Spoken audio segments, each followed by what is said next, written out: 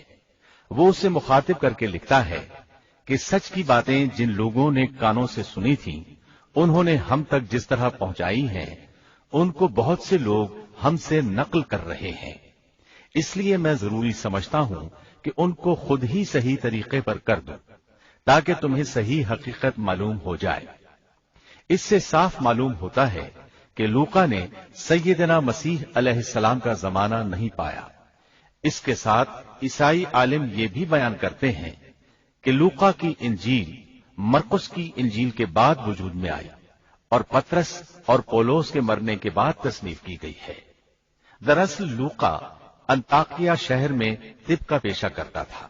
اس نے عیسیٰ علیہ السلام کو نہیں دیکھا اور عیسائیت کو سینٹ پال یعنی پولوس سے سیکھا، اور سینٹ پال کے بارے میں یہ بات تحقیق کو پہنچ چکی ہے کہ وہ دراصل متعصب یہودی تھا۔